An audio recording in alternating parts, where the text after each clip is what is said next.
بسم الله الرحمن الرحيم يا أيها الذين آمنوا اتقوا الله حق تقاته ولا تموتن إلا وأنتم مسلمون أشهد أن لا إله إلا الله وحده لا شريك له ونشهد أن محمدا عبده ورسوله الذي لا نبي بعده. Hadirin jamaah Jumat rahimani wa rahimakumullah.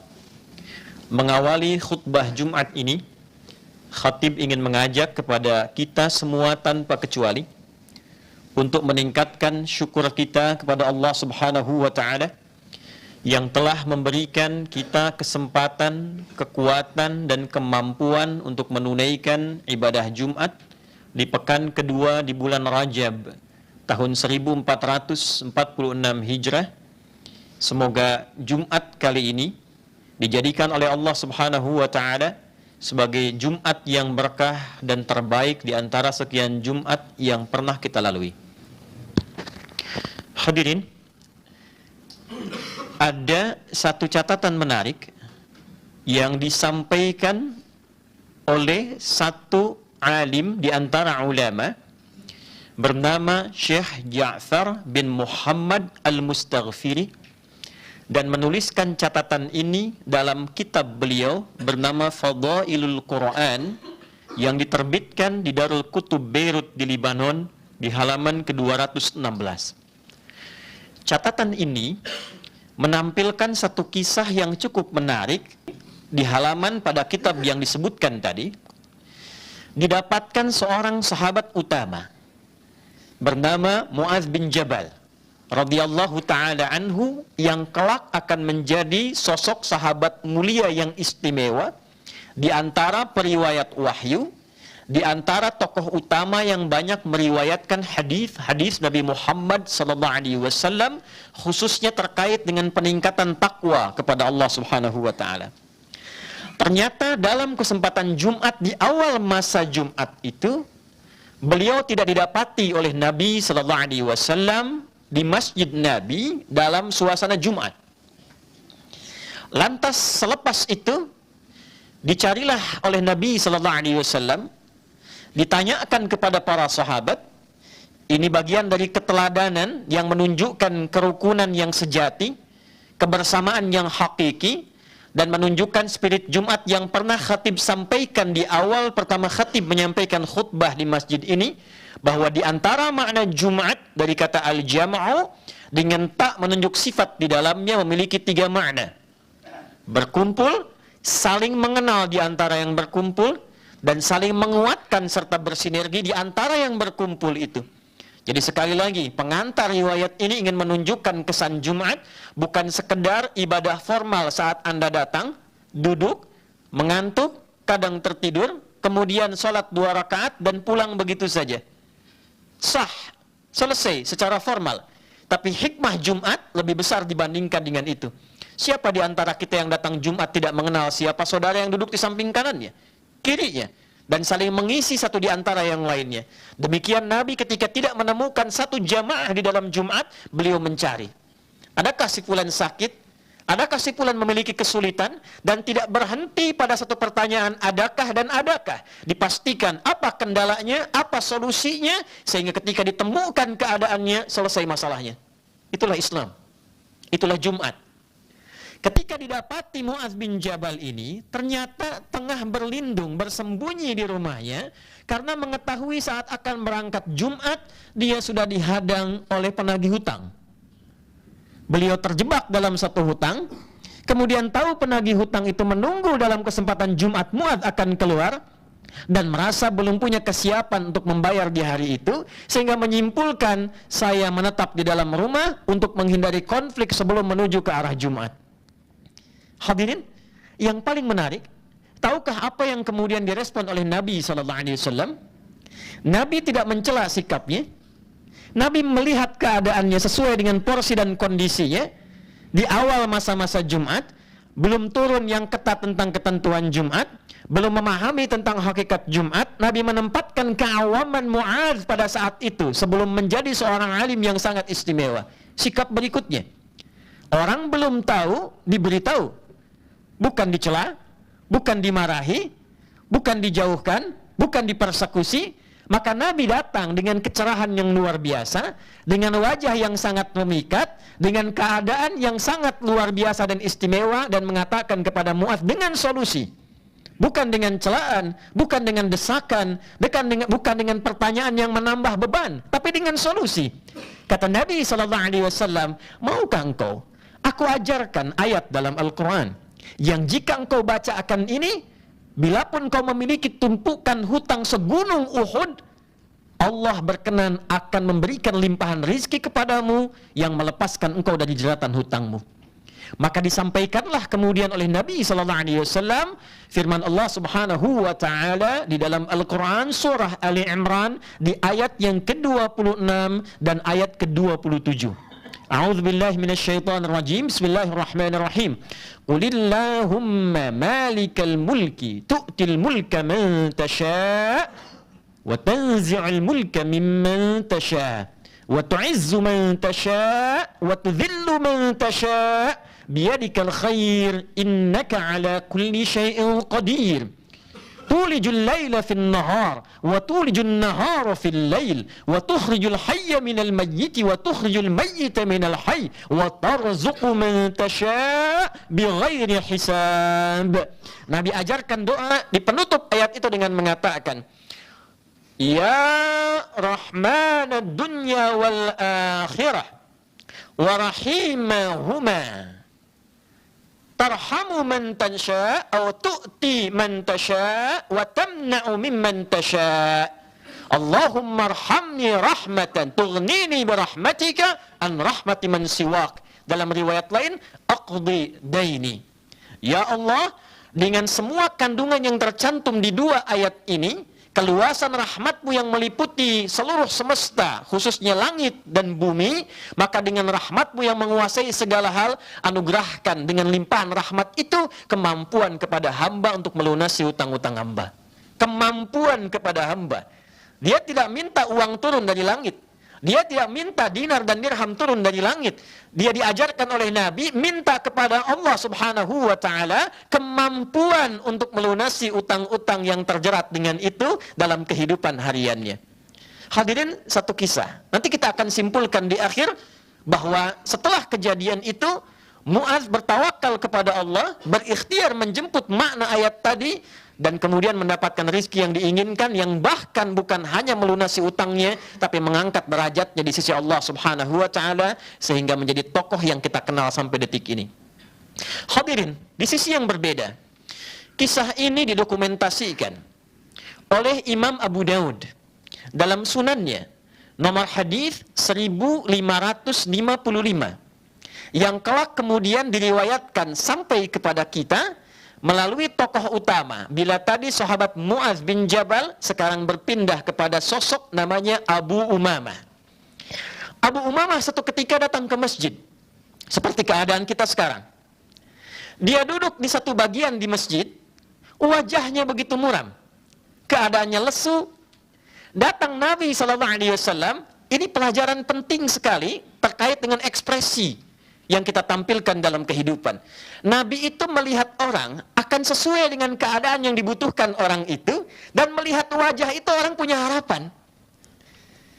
Gimana caranya orang punya persoalan, melihat wajah kita itu tidak menambah beban, dan dia mendapatkan harapan, walaupun belum tentu apa yang didapatkan dari orang itu menjadi solusi. Tapi setidaknya sebagai seorang muslim, bertemu dengan siapapun, bagaimana orang itu bisa gembira, melihat pada diri kita ada kebaikan, melihat diri kita mendapatkan satu harapan-harapan kemuliaan. Tidak pernah didapatkan gambaran dari wajah Nabi Muhammad SAW ketika dipandang oleh siapapun, dilihat oleh siapapun, kecuali mereka gembira memandangnya, mereka punya harapan dalam pandangannya, dan mendapatkan kasih sayang dalam pertemuannya. Itulah ainur rahmah, cara pandang Nabi SAW.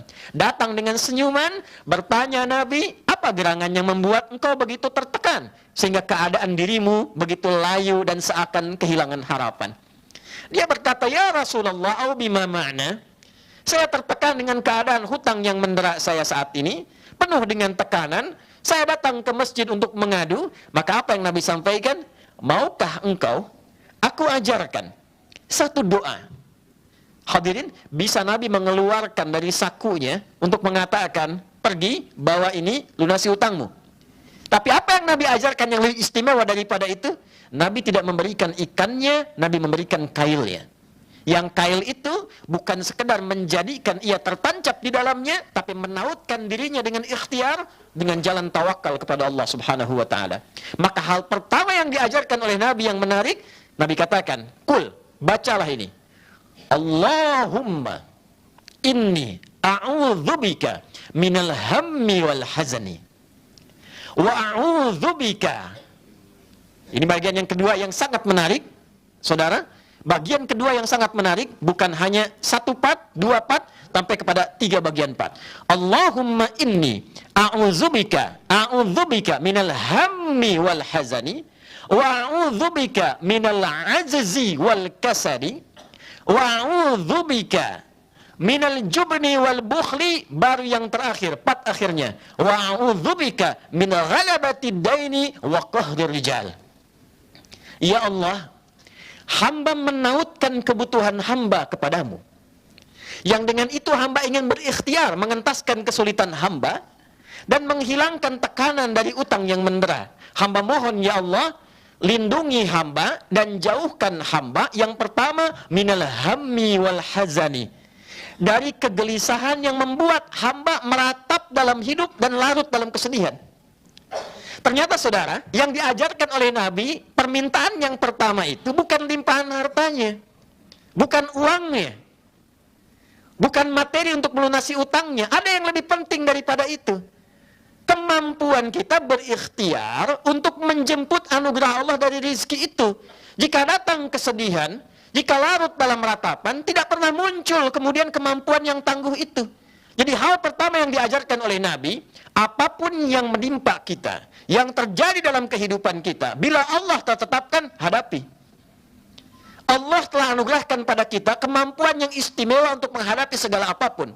Namun terkadang dengan pesimisme, dengan kesedihan, hazan, dengan ratapan, tugas apapun, walaupun Anda punya kemampuan, tapi Anda dirundung oleh pesimisme yang mendalam, sekecil apapun tugas tidak akan pernah bisa diselesaikan. Maka yang pertama Nabi mengajarkan, ini bukan masalah utangnya, ini masalah mentalmu, kata Nabi. Tapi disampaikan dengan bahasa yang lembut, jauhkan diri dari sikap pesimis. Engkau akan tahu Allah Tuhan yang maha luas, Allah Tuhan yang pemberi, dititipkan padamu kemampuan yang luar biasa, didesain dengan ketentuan yang sangat luar biasa. Tapi kalau engkaunya pesimis, mentalmu jatuh dalam ratapan, jatuh dalam kesedihan, jangankan yang besar, hal kecil pun tidak akan pernah engkau bisa tuntaskan. Maka doa yang pertama memberikan motivasi, mengangkat semangat kita, apapun yang ada di hadapan kita, tugas apapun, Allah telah berikan kemampuan pada kita untuk menyelesaikannya jika kita selalu optimis menatap setiap peluang yang ada di hadapan kita. Allahumma inni a'udzubika minal hammi wal hazani wa minal ajzi wal kasal, dan dari sifat lemah diri dan pemalas. Hadirin yang kedua, ini ada pekerjaan, kerjakan, aduh malas nih. Wah capek kayaknya nih. Wah ini suasananya nggak memungkinkan. Sikap semacam itu tidak menyelesaikan masalah. Maka ternyata di samping ada kemampuan positif dalam diri kita untuk menyelesaikan berbagai hal, ada juga bagian tertentu yang kadang diprovokasi oleh setan untuk muncul melemahkan sikap optimis kita. Rasa malas itu tidak positif. Merasa lemah itu tidak produktif. Kalau Anda ingin menyelesaikan tugas, proyek sebesar apapun, tampilkan sikap optimisme. Jauhkan sikap malas, datang lebih awal, kalau perlu pulang lebih akhir, koordinasikan dengan baik, tampilkan sikap optimis yang mendalam. Tugas setidaknya dengan optimis, setengah pekerjaan kita selesai dilakukan. Itulah sebabnya kenapa sa'i diawali dengan sofa dan menjemput marwah. Marwah itu puncak harapan tertinggi yang ingin kita raih. Sa'i itu bukan lari-lari kecil. Sa'i itu dalam bahasa Arab artinya usaha yang serius, yang sungguh-sungguh. Sekalipun untuk mencapai itu Anda mesti berlari. Tapi dimulai dengan sofa, dari kata tasfiyah, menyaring sesuatu yang kotor sehingga melahirkan yang bersih. Anda ingin menyaring satu air yang sudah Anda pompa sehingga lahirnya jernih. Anda saring yang kotornya keluar, muncul jernihnya. Itu tasfiyah saringannya, yang sikapnya disebut dengan sofa, yang keluar disebut dengan sufi. Itu sifatnya. Jadi ketika kita sifatnya bersih, saring, malas, saring, ratapan, saring, pesimis, hilangkan, kelemahan, jauhkan, optimis, majukan. Maka orang yang bergerak dengan sikap-sikap positif, dia sudah ada di puncak bahkan sebelum dia bergerak dan menjemput marwah yang dia inginkan. Allahumma inni a'udzubika minal ajzi wal kasali wa a'udzubika minal jubni wal bukhli. Dan aku berlindung padamu ya Allah dari sikap pecundang dan pelit. Setelah dapat rizkinya, setelah dia berusaha, setelah diberikan kemampuan, ternyata tak punya kemampuan untuk berbagi. Itu disebut oleh Nabi, orang yang dititipkan rizki, dengan peluang dia mencari amal soleh dengan rizki itu, mudah bagi Allah titipkan pada hamba yang lain. Tapi ketika Allah titipkan pada dirinya, baik dengan ilmu, dengan kedudukan, dengan harta, bahkan dengan tenaga, ternyata hikmah dibalik semua titipan itu agar kita mencari legasi terbaik sebelum pulang kepada Allah. Jadi kata Nabi, kalau ada orang diberikan kelebihan setelah dirinya cukup, keluarganya cukup, kerabatnya cukup, dan dengan itu dia menatap kebaikan ke depan, belum mampu untuk menggunakan itu sebagai instrumen beramal soleh, disebut oleh Nabi sikap pecundang seperti itu. Hanya mementingkan keadaan dirinya yang belum tentu semua yang Allah anugerahkan pada dirinya itu bisa membuat dia abadi dalam kehidupan. Maka ini bagian ketiga, baru setelah mentalitas itu kuat, aku optimis, aku bisa mengatasi masalah ini, semua tekanan aku tepikan, sekarang aku menatap masa depan, dan bila aku dapatkan, aku akan jadi pribadi yang lebih baik. Setelah mendapatkan itu, baru diajarkan yang keempat, wa'udzubika min ghalabatid daini wa qahri rijal. Baru minta sama Allah, ya Allah sudah siap aku sekarang untuk memohon kepadamu, limpahkan rizki kepadaku untuk melunasi utang-utangku dan bebaskan aku dari berbagai tekanan yang menekan dalam hidupku. Saudara, ini mentalitas. Seringkali orang menyampaikan redaksi hadis ini dengan sekedar amalan-amalan ritual verbal. Baca ini pagi, baca ini sore. Anda baca, tapi kalau Anda mentalnya masih lemah, masih pesimis, tidak pernah optimis menatap kehidupan, tidak akan pernah apa yang dijanjikan itu turun. Kecuali sekedar jadi amalan-amalan rutin. Ibadahnya betul, ada. Pahala ada. Tapi apa yang kita dapatkan dari situ belum tentu diraih menyelesaikan masalah kita. Lantas dengan itu Anda salahkan hadisnya. Saya sudah baca ya Allah, ya Rasulullah saya sudah amalkan, kenapa utang saya belum lunas? Mental Anda belum sembuh. Sikap kita mengatasi masalah belum turun.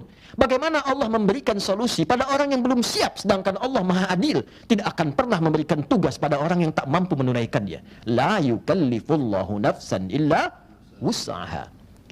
Maka di antara amalan Jumat, datang seorang yang pada masa itu masih zaman perbudakan, maka tuannya mengatakan kepada budak ini, jika engkau mampu memberikan kepadaku jumlah sekian sebagai utangmu, ya, utangmu yang dihitung saat engkau menjadi budak ini, aku merdekakan engkau.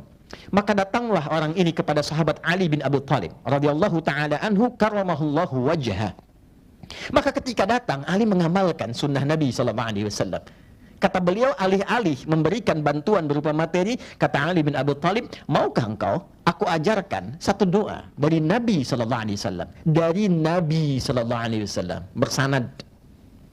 Maukah engkau aku ajarkan satu doa dari Nabi sallallahu alaihi wasallam yang jika engkau baca akan ini, yang kelak oleh para ulama didokumentasikan sebagai doa yang sering dibacakan dalam Jumat, khususnya dalam kesempatan duduk di antara dua khutbah itu.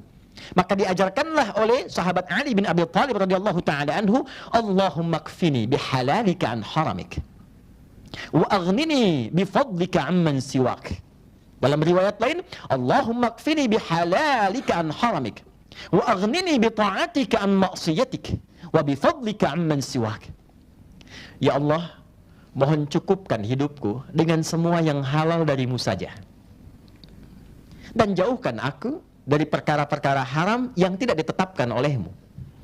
Dan mohon ya Allah, kayakan aku dalam hidupku, pertama dengan amalanku kepadamu. Jadi mendahulukan amalnya untuk bekal pulang. Ini orang visioner, karena doanya dari Nabi.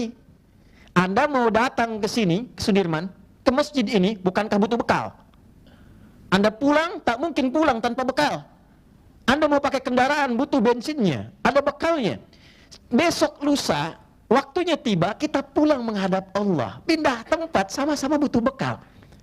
Saudara, dengan logika yang sama, bekal apa yang kita siapkan kalau kita pulang kemudian kepada Allah? Kan hukum pindah tempat itu mengatakan secara logika, mesti ada bekal. Anda pindah dari Jakarta ke Bandung, mesti ada bekal.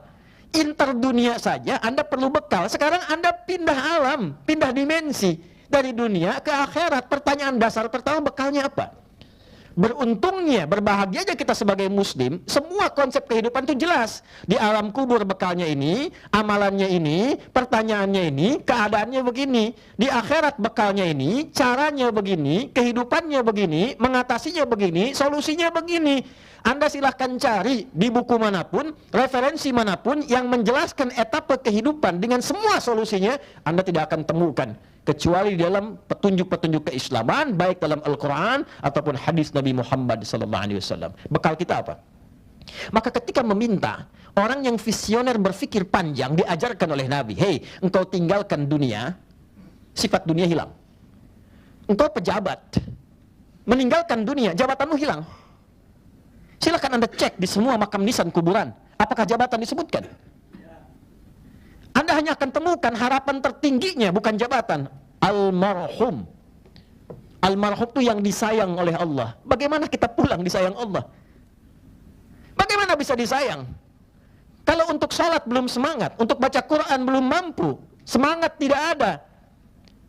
Nabi menghargai orang yang ingin baca Quran dengan segenap kemampuannya. Walaupun dia belum fasih membacanya, Nabi katakan falahu ajran, dia dapat pahala 2 kali lipat. Orang yang lancar gampang baca Quran, yang tidak lancar pengen dia bisa baca saja, kata Nabi falahu ajran, dia dapat 2 pahala. Pahala keinginan kuat dia untuk membaca, dan yang kedua pahala dari semua bacaan yang bisa dia kumpulkan. Tapi poinnya adalah akhirat didahulukan. Bita'atika am maksiatika, ya Allah, berikan hamba kemampuan untuk menaatimu, taat kepadamu dalam salat, taat kepadamu dalam pekerjaan, taat kepadamu di rumah tangga, dan jauhkan hamba dari segala peluang-peluang dan potensi maksiat. Baru yang ketiga, bifadlika amman siwak, ya Allah, anugerahkan hamba darimu rizki yang terbaik, yang paling utama, dan bukan dari sisi lain yang tidak engkau tetapkan. Ketika semua jalan buntu di dunia, serahkan semua urusan kepada Allah untuk memberikan yang terbaik dalam kehidupan kita. Makanya sahabat sering datangnya ke masjid. Minimal apa? Minimal hatinya tenang dulu. Minimal tenang dulu.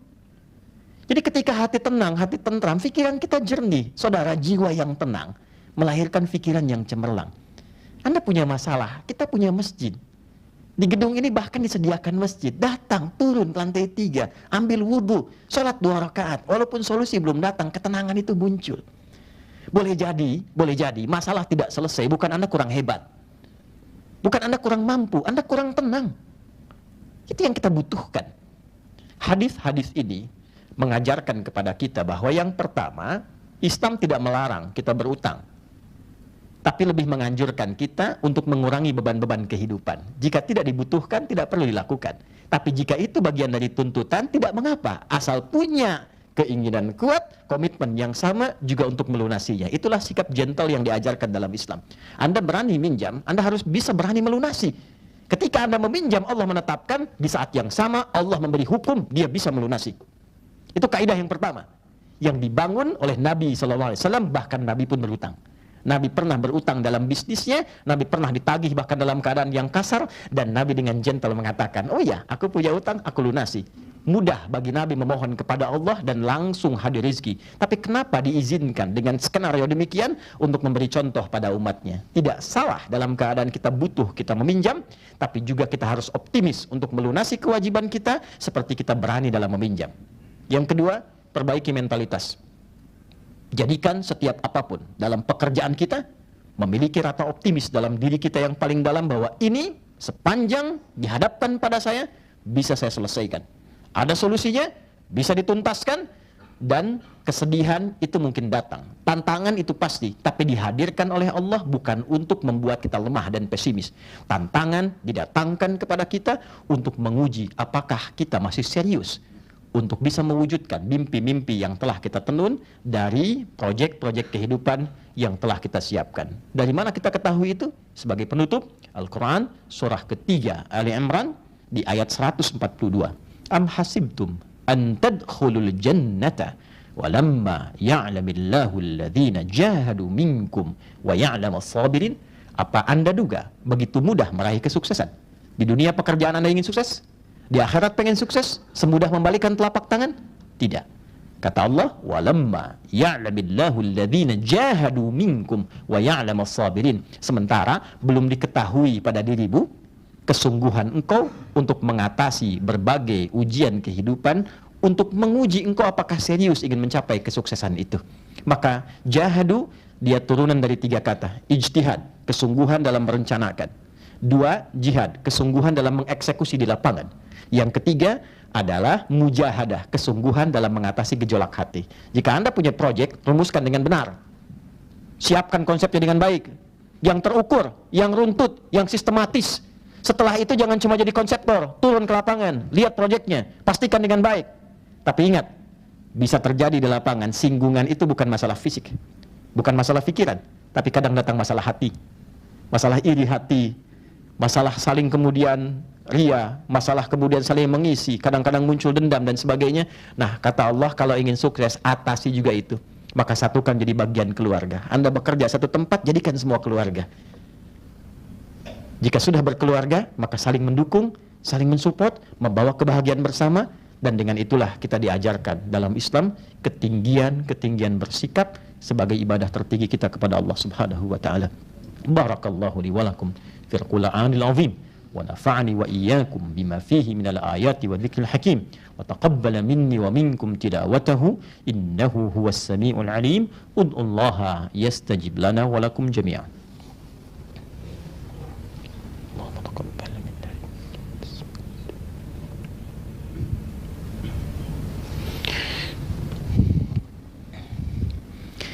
Alhamdulillah wassalatu wassalamu ala rasulillah wa ala alihi wa sahbihi wa dhurriyyatihi wa ummatihi wa man walah.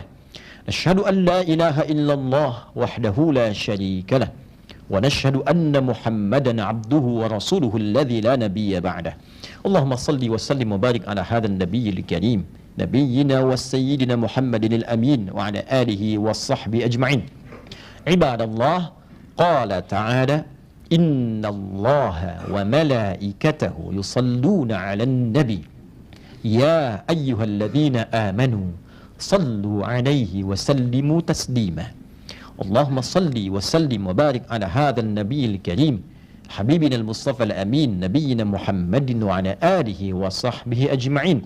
Allahumma nahmaduka hamdan syakirin hamdan na'imin hamdan yuwafi ni'amahu wa yukafi'u mazidah. Ya Rabbana lakal hamdu wa lakal syukru kama yanbaghi li jalali wajhikal karim wa li 'azimi sultanik. Allahumma ighfir lil muslimina wal muslimat wal mu'minina wal mu'minat al ahya'i minna wal amwat innaka sami'un qaribun mujibud da'wat wa ya qadiyal hajat.